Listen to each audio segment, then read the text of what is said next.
want a ticket straight to them pearly gates.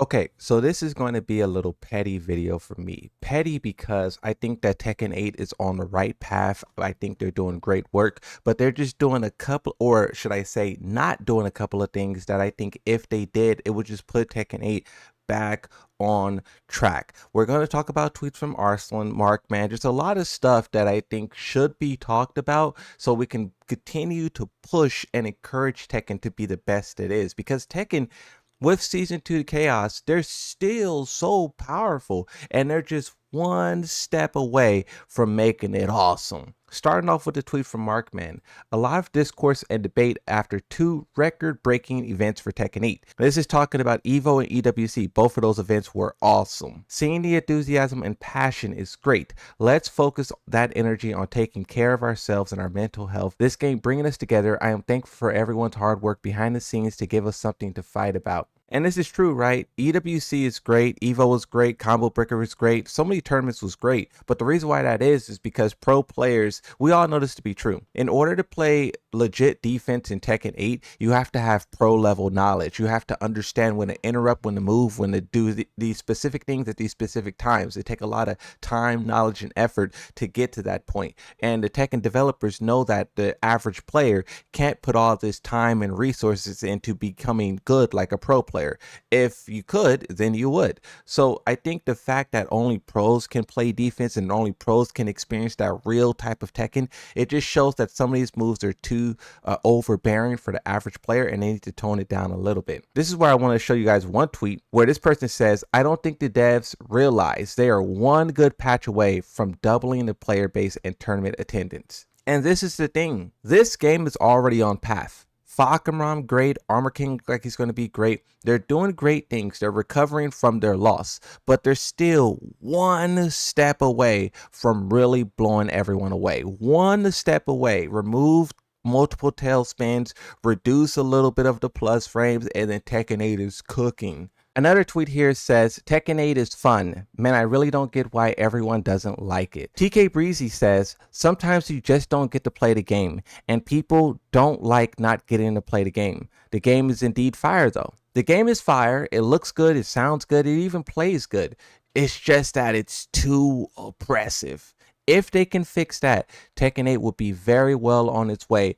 It already is like one of the best fighting games of the modern era, but when you really like hit that competitive point where you're in those high ranks of rank, that's when you start to feel the flaws of the game really come through. You even have Arslan Nash. He's been playing Fatal Fury. He says on Twitter, this game is so detailed and fun. Trying out multiple characters right now. I really like how you can play defensive. It makes me feel less random and more solid. Now, this is where I want to show a tweet from FeedX. First, we got to look at this tweet that he's responded to. I've seen a massive amount of people talking about how they want to get back into Tekken after the EWC final. Esports are the best and most organic way to market a game. The fantasy of playing at the top level is unbelievably tantalizing. And this is also why they decrease the skill, make moves easier. It's because when people see the pros do something and then they want to be able to go and do the same combos, the same taunt jet uppers, the same taunt heat smashes, the same, all of this stuff. The thing is yes, some of that stuff could be made accessible, but really a lot of it should be put out there ahead so the player who jumps in has things to work towards. I often say that people who are brand new to Tekken and your first thing is you're trying to master the electric,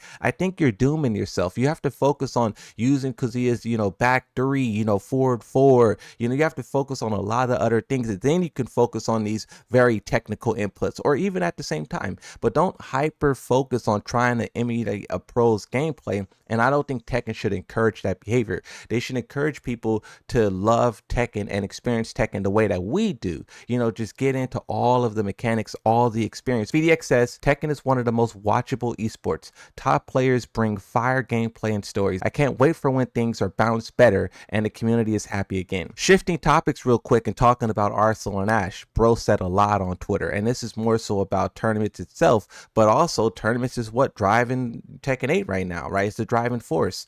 Arslan says, recently most tournaments are running first to two. I want to especially talk about Tekken. For events like EWC and Tekken World Tour Finals, these are pre-planned, organized months in advance, and they should have time and structure to make the matches first to three. And fans want to see more of their favorite players. Players want to play real mind games and adapt, not just gamble on quick 50-50s and fail rushed and luck based compared to first to three. And this is the thing about, the first to two format in Tekken 8. When Tekken 8 has so many snowball mechanics, so many comeback mechanics, so many overpowered mix-ups, I mean, yeah, it's very easily for you to steamroll someone who's better than you, and they just die to the mix-up. Now, keep in mind, Arslan is specifically talking about EWC and Tekken World Tour Finals, but he also says, even at EVO, I've seen plenty of stations available. Many setups are just sitting unused, which means there's no real excuse for not running a first to three.